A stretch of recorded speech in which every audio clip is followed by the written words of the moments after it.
शेतकऱ्यांना सरसकट कर्जमाफी द्या या मागणीसाठी रोहित पवारांनी अन्नत्याग आंदोलन सुरू केलंय। पंढरपुरामध्ये शिवाजी चौकात रोहित पवारांचं हे आंदोलन सुरू आहे। दरम्यान या आंदोलनाला पोलिसांनी नोटीस दिली होती, मात्र तरीही रोहित पवारांनी अन्नत्याग आंदोलन सुरूच ठेवलंय। सरकारनं शेतकऱ्यांसाठी कर्जमाफी जाहीर केली आहे, मात्र यातील जाचकटींमुळे 36 लाख शेतकऱ्यांना याचा फटका बसणार असल्याचं रोहित पवार म्हणतात। दरम्यान विनाअट सरसकट कर्जमाफी द्यावी अशी मागणी रोहित पवारांनी केली आहे। शेतकऱ्यांना न्याय मिळेपर्यंत माघार घेणार नसल्याचंही त्यांनी सांगितलं। ओटीएच्या बाबतीत सुद्धा जी दुसरी अट आहे त्याच्यामध्ये सुद्धा 2019 ला आपल्याला जोडण्यात आलेलं आहे, ते सुद्धा त्यांनी ती 2019 ची अट काढण्यात यावी अशी आपण मागणी केली। कॅबिनेटमध्ये जेव्हा बैठक सुरू होती त्या बैठकीमध्ये एक अंतर्गतला पेपर कागद मीडिया समोर आपण आणला।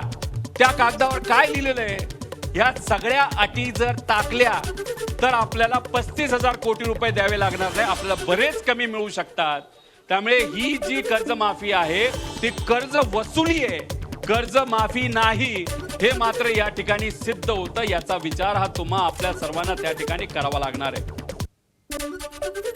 सरकारमुळे अन्नत्याग करण्याची वेळ येणं म्हणजे दुर्दैव असल्याची टीका खासदार बजरंग सोनावणेंनी केली आहे। तर आंदोलनासोबत काही सूचना असतील तर त्या सांगाव्यात अशी विनंती मंत्री प्रकाश आंबेडकरांनी केली।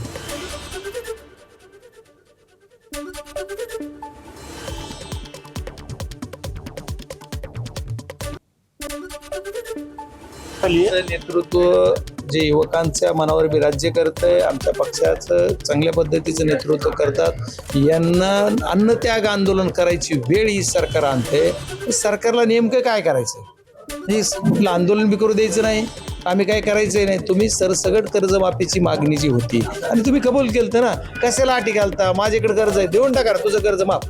आम्ही 2007 मध्ये पवार साहेबांनी कर्जमाफी केली सरसगट। काय बघितलं, तुझ्या नावावर कर्ज आहे का, बँकेत पैसे जमा, तुझा अंगठा नाही, तुझं काय नाही, काय नाही, बँकेत कर्ज आहे, तुमच्याच बँक आहे, सरकार तुमच्या ताब्यात, सहकार खातं तुमच्या ताब्यात। महायुतीच्या वचननाम्यामधला एक महत्त्वाचा अजेंडा होता की कर्जमाफी आपण करायची, आणि त्याच्याबद्दल सुद्धा बऱ्याचशा लोकांना असे प्रश्न होते की कर्जमाफी होणार काय, होणारच नाही, कधी होणार। आणि मग 30 जूनची डेडलाईन सन्माननीय मुख्यमंत्री आणि दोन्ही उपमुख्यमंत्र्यांनी संपूर्ण राज्यातल्या शेतकऱ्यांना दिली होती। त्याप्रमाणे 36,000 कोटीच्या कर्जमाफीची घोषणा आपण केली, त्याप्रमाणे त्याच्या फंड्सची तरतूद केली गेली, कॅबिनेटला निर्णय झाला, आचारसंहितेचे एकूण सगळे काही निकष आहेत, त्यामुळे 25 जूनपर्यंत थांबू आपण, त्यानंतर त्याच्या प्रत्यक्ष अंमलबजावणीमध्ये सुद्धा येऊ। दरम्यान कर्जमाफीमध्ये कोणत्याही जाचक अटी नसल्याचं मुख्यमंत्री देवेंद्र फडणवीसांनी स्पष्ट केलंय। 40 लाख शेतकऱ्यांना विनाअट कर्जमाफी मिळणार असल्याचं मुख्यमंत्र्यांनी सांगितलंय। कर्जमाफी आम्ही केलेली आहे। या कर्जमाफीमध्ये कुठल्याही अटी आणि शर्ती आम्ही टाकलेल्या नाहीत। एकच अट जी आम्ही टाकलेली आहे, ज्यांना वारंवार माफी मिळालेली आहे त्यांच्याकरता याही वेळेस आम्ही माफी करणार आहोत, पण एका फिक्स्ड राशीपर्यंत त्यांची माफी करणार आहोत आणि उरलेले पैसे त्यांनी भरायचे आहेत। अदरवाईज आपली बँकिंग सिस्टीम ही पूर्णपणे उद्ध्वस्त होईल। बाकी साधारणपणे 40 लाखापेक्षा जास्त शेतकरी असे आहेत की ज्यांचा विनाअट त्या ठिकाणी कर्जमाफीचा फायदा मिळणार आहे। एबीपी माझा, उघडा डोळे बघा नीट।